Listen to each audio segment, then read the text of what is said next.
você falasse sobre esse assunto e como foi conversado no vestiário depois do jogo. Eu conversei, na verdade, agora com o Gerson, ouvindo da parte dele o que o Ramírez falou para ele. E eu acho que é lamentável você... Primeiro, o Brasil é um país que abre para muita gente, né? Principalmente o sul-americano no futebol, né? É um país que recebe e acolhe muito bem as pessoas, né? Então, pelo que o Gerson me relatou, eu lamento muito a forma como ele relatar cala a boca negro. Né? Eu acho pesado demais para alguém que tem um mercado de trabalho aberto no país, que é recebido como... Eu já trabalhei em alguns clubes e com muitos estrangeiros, recebido super bem, e tomar uma atitude dessa. E também o racismo não está só nisso, não, na cor. Às vezes a pessoa não está na camisa que você veste, né? Está em quem você é dentro de você. Então, assim, é lamentável a situação criada no dia de hoje. O futebol é entretenimento, claro que vale muito, tem muita gente, Flamengo, uma torcida gigantesca, a maior do mundo, mas o respeito ele não pode faltar dentro de campo e atacar um jogador dessa maneira, um ser humano dessa maneira, não um jogador, um ser humano dessa maneira, conforme o Gerson relatou para mim agora no vestiário, eu acho de um nível muito baixo. Wesley Ramon, Urubu Interativo. Rogério, boa noite. Pela forma que foi a vitória, o jogo de hoje foi um ai Jesus? Ai Jesus no sentido do Jesus treinador? Ou no Jesus ai que também não sei qual? O sentido da música. A da dificuldade? Isso. O jogo foi jogado mais de 90 minutos. É incrível que o jogo tem 90 minutos e nós jogamos mais de 90 minutos com um jogador a menos, né? Então, foi, acho que um jogo histórico, porque você está ganhando de 2-0, faz um gol com um jogador a menos, toma virada de 3-2, você reunir forças psicológicas, você ter aí que nós falamos esse tempo atrás, na parte mental, né? Nós citamos aqui, né? E o time teve força mental, as substituições também, que contra o Racing deram resultado, porque nós estávamos perdendo para o Racing, empatamos e levamos para os pênaltis. E hoje essas mesmas substituições trouxeram a vitória para o Flamengo e mantiveram o Flamengo vivo no Campeonato Brasileiro, né? Então, assim, é uma vitória que a gente, ainda bem que tem essa semana para trabalhar pelo cansaço físico dos jogadores. Tem um espaçamento de 6 dias para enfrentar agora o Fortaleza, recuperar todos os jogadores, mas é uma vitória extremamente simbólica para a gente, pela maneira como ela aconteceu, um jogador a menos. Pedro entrar, fazer gol, Vitinho entrar, fazer gol. Então, assim, a gente arrisca tudo com o Diego Ribas sendo o primeiro volante, com o Gerson sendo o segundo homem de frente, com um jogador a menos, né? Então, eu acho que isso é de extremo valor para a gente. Rafael Melo, Rádio Onda Mix. Boa noite, Rogério. Bruno Henrique, que fez uma grande partida hoje, muito, voltou a viver grande fase com a camisa do Flamengo. Você acredita que a polêmica expulsão de Gabigol o motivou ainda mais na partida de hoje? Ele é um cara que se motiva, automotiva. É um cara muito bom de se trabalhar, um cara acima da média. Tem sido responsável pela toda a velocidade que nós temos no nosso contra-ataque. Nós jogamos com meias por fora, ou sempre iniciamos com meias por fora, que dão ritmo, mas ele é o jogador da velocidade. E hoje nós jogamos, depois que nós ficamos com 10, justamente nos facões dele, sobrevivemos no jogo, nos facões dele, no lançamento de Everton, Arrascaeta, Gerson, Rodrigo Caio, enfiando bolas para que o Bruno mantivesse a gente vivo no jogo, né? Eu acho que, primeiro, da expulsão do Gabriel, acho muito estranho. Eu não sei, 8, 9, 10, não sei que minuto exato do jogo, mas um jogador sentado no chão, falar um palavrão, ou o árbitro relatar que ele falou um palavrão, eu até acho que por raiva, perdida a bola, mas ter a certeza num campo de jogo sentado, de costas, que foi direcionado para ele, eu acho meio complicado. Lógico que não vamos ser puro que não existe palavrão no futebol, sim, existe dentro do campo. Mas aos 9 minutos de jogo, outra coisa. E o árbitro, não estou falando mal do árbitro, do Flávio, não. Mas eu acho que você joga uma pressão, trazer um árbitro de São Paulo, sendo que o teu principal concorrente é uma equipe paulista. Para que expor um bom árbitro? Para que colocá-lo numa situação da gente... Não daria para ter um melhor... bom senso, por exemplo, de colocar um árbitro de outro estado, para que não se gere comentários como gerou esse jogo, da maneira como ele foi jogado. Acho que são coisas que a gente tem que pensar. Marcos Coelho, Rádio Tupi. Rogério, teve a oportunidade de conversar com o Gabigol sobre o lance da expulsão? O que você notou no lance e nas reclamações seguintes? Honestamente, eu não vi nada. Eu vi ele caído no chão, o árbitro puxando o cartão. Quando chegou no intervalo, nesse momento eu não tenho condições de conversar com ele, e sim eu tenho que conversar com o time, para o time, para ver o que a gente pode fazer. E agora, no final do jogo, nós só rezamos, primeiro que a voz já não vem mais, eu converso com ele na terça-feira, mas o breve passagem, ele falou, eu não xinguei o árbitro, foi o que ele falou para mim, eu não xinguei o árbitro de maneira nenhuma.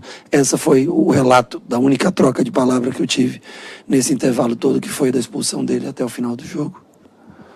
Luciana Zogaib, Rádio Ferge.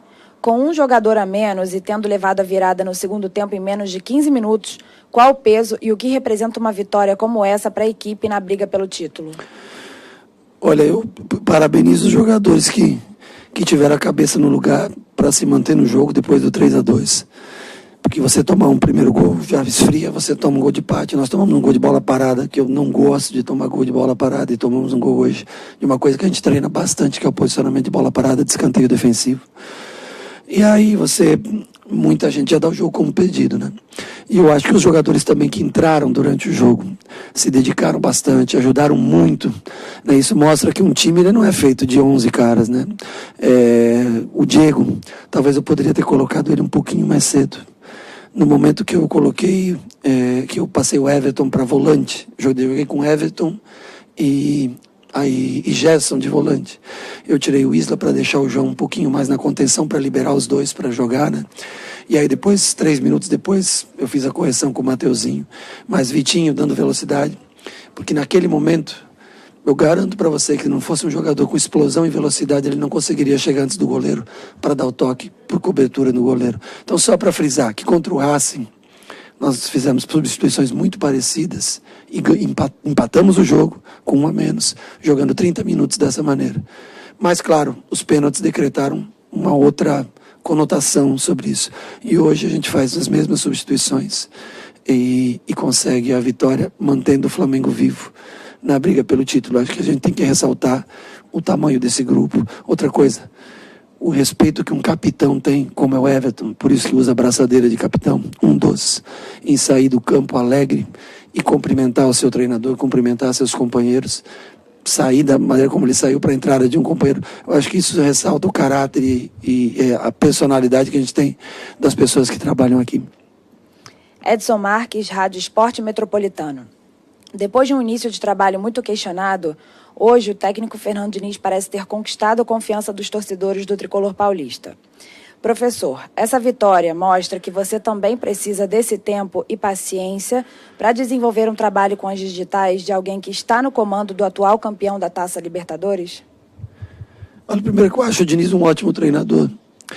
Eu acho que ele daria certo em qualquer lugar pela capacidade dele, né? Eu acho que julgar qualquer pessoa com 30 dias de trabalho, 9 jogos hoje. Hoje, 9, né? Eu aqui 9, né? Com 9 jogos, sendo que eu me propus a vir para cá no meio de uma viagem para dar um treino para enfrentar o São Paulo, de um time que tinha mudado toda a sua maneira de jogar. Eu acho muito precipitado. Mas assim, eu entendo porque o futebol é paixão, é emoção, o torcedor está aí para dar a sua opinião, sempre. E ele vai muito em função do resultado, né? É muito emotivo. E eu acho que essa é a graça do futebol. Então a gente tem que saber enfrentar as críticas, agradecer os elogios, né? Mas o principal de tudo é que eu acho que esse time está ganhando parte física, confiança. Esse time não viraria esse jogo há algum tempo atrás. Hoje esse time virou um jogo 10 contra 11, que jogou 91 minutos com 1 a menos, mais do que o tempo regulamentado, contando os acréscimos dos 2 tempos. Então, eu acho que está no caminho certo. Eu quero ser campeão brasileiro, e eu sei que esses caras querem. É o que nós podemos. O resto nós não temos mais por uma infelicidade. Porque se você me disser que nós não fomos superior ao Racing no jogo aqui, eu acho que nós merecemos estar na Libertadores. Mas o futebol tem um imponderável. Como hoje o imponderável estava aí. Aos 9 minutos, um cartão vermelho. Você não teria sido uma vitória tranquila. E nós sobrevivemos ao imponderável mais uma vez. Felipe Schmidt, GE. Boa noite, Rogério. Como você avalia a postura do Mano Menezes ao longo do jogo e também no caso que envolveu o Gerson? Bom, ao longo do jogo, quem sou eu para avaliar a postura de um treinador adversário, alguém com mais anos de carreira do que eu, inclusive. Eu não tenho uma avaliação, cada um se comporta da maneira que lhe cabe durante o jogo. Com relação ao Gerson, eu acho muito prematuro você tecer uma crítica ou zombar ou qualquer coisa assim, antes de apurar dos fatos que realmente do que aconteceu. Então, eu não consigo ver de longe o que aconteceu, mas pelo relato do atleta, eu acho um pouco complicado. É só mais ou menos o que eu tenho para falar sobre isso. Com relação ao comportamento geral na partida, cada treinador tem a sua maneira. Ao fato em si, acho antecipar um pouco o que aconteceu, a apuração do que aconteceu de fato dentro do jogo. E lamento muito pelo Gerson. Lamento muito mesmo. Porque eu conheço esse menino. Não por ser unicamente pelo acontecimento em si, mas por conhecer quem ele é todos os dias. Isabelle Costa, canal Paparazzo Rubro Negro. Boa noite, Rogério. Vi o seu abraço no Vitinho após o apito final. Como você tem trabalhado com o jogador para recuperá-lo depois das críticas recentes? Eu acho que assim, todos os lugares que eu trabalhei, você sempre tem aqueles que são mais criticados, mais cobrados. E eu acho que você nunca deve... E o torcedor tem sempre a razão naquilo. O torcedor, ele quer o resultado imediato, ele quer... se a bola do Vitinho contra o Racing tivesse entrado, poderia ter mudado. Quem saiba, possa mudar hoje. Mas aqui não é... O abraço é de treinador para jogador, pelo respeito que eu tenho por ele, pelo que eu sei, o que ele se entrega todos os dias. Eu não quero aqui mudar a cabeça do torcedor. Não quero aqui mudar a avaliação do torcedor. Pelo amor de Deus, longe disso. O torcedor, cada torcedor é um treinador. Cada um, você vê, um gosta mais de um, gosta mais de outro, e a gente respeita. Mas eu trabalho diretamente com esses caras todos os dias. Eu sei o quanto eles se empenham para tentar fazer o seu melhor. Então eu fiquei muito feliz. Primeiro pela minha escolha, ele ter entrado. Segundo, porque era um jogador que precisava ser ele ou Bruno Henrique naquele momento, dentro das características que nós temos, eram os dois que teriam a velocidade para chegar naquela bola e tentar fazer o gol. Fico feliz porque foi uma escolha minha. Isso também tem um peso para mim. Agora, muito feliz por ele porque eu sei da dedicação diária, todos os dias. Desculpa, mais uma vez, longe aqui de querer mudar ou querer tirar a opinião de cada um dos torcedores, que é o que o clube tem de mais importante. Gilmar Machado, Opinião Play. O Flamengo oscilou bastante no segundo tempo, chegando a levar 3 gols em aproximadamente 20 minutos. Mas teve força para reverter o placar e arrancar essa vitória. Na sua opinião, que fator foi preponderante para o Flamengo conseguir obter êxito na partida? Consegui mesmo após o terceiro gol, a virada com um jogador a menos, o que não estava nos planos. Acho que nós cometemos erros durante esses 15, 20 minutos. Consegui ter a cabeça no lugar para botar o jogo novamente em ordem. E as substituições, a entrada do Pedro, fez gol. A entrada do Vitinho, fez gol. Diego, você colocar a coragem de colocar um meia, um camisa 10. Ele já jogou muitas vezes no Flamengo como segundo volante. Como o primeiro foram raras. Né? De você, em determinado momento, botar mais um lateral ofensivo durante o jogo. Ou seja, a coragem para querer ganhar. Você tem que... Todo mundo quer ganhar. Mas tem que ver que quanto cada um está disposto a arriscar pela vitória. E nós arriscamos tudo que nós tínhamos, porque nós sabíamos que a única coisa que manteria a gente no campeonato era a vitória. E eu acho que esse foi talvez a atitude e o prêmio que nós tivemos pelo resultado final. Mauro Santana, Rádio Roquete Pinto, 94 FM. Você sempre foi defensor dos jogadores criticados pela torcida. Qual a importância do gol da vitória ter saído dos pés do Vitinho, um dos jogadores mais usados por você? Desculpa, eu sou defensor dos bons atletas e pessoas de bem, dos caras que trabalham todos os dias, que eu enxergo. E compreendo que o torcedor não tem a mesma visão do que eu, porque naturalmente ele está vendo os jogos e ele avalia um atleta pela definição daqueles lances dos 90 minutos. E eu acompanho a vida, o dia a dia desses caras. E posso dizer que eu acompanho porque eu tenho morado no CT há 30 e poucos dias, então eu acompanho literalmente. Então, assim, uma coisa curiosa aqui no Flamengo. Equipes de futebol... Normalmente os jogadores titulares, ou aqueles que naquele dia são titulares, eles treinam ou embora para casa. No Flamengo, esses caras mais velhos, eles treinam no dia da recuperação. E eles ficam todos na beira do campo assistindo o outro time treinar. Então, assim, são poucos os lugares que você vê esses caras mais velhos, mais responsáveis. Por isso que a gente fica feliz com a renovação do Diego Alves. Por isso que eu fico feliz de ter um cara como o Diego Ribas, que por mais que eu tenha deixado, acho que um pouquinho tarde para colocar ele no jogo, mas ele tem um semblante bom, o Everton Ribeiro.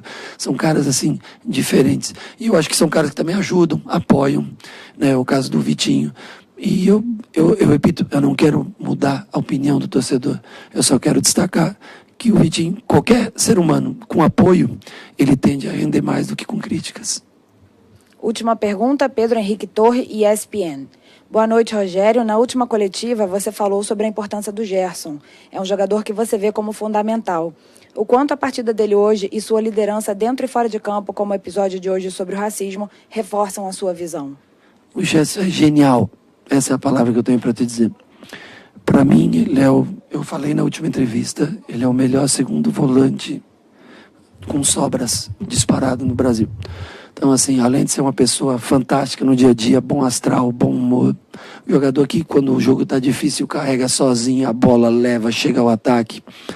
Para mim, eu admiro o Flamengo conseguir ter um jogador como ele ainda no Brasil. E eu espero que ele fique, ao menos o tempo que eu estiver aqui, que ele possa estar comigo, porque é um jogador acima da curva, mas muito acima da curva.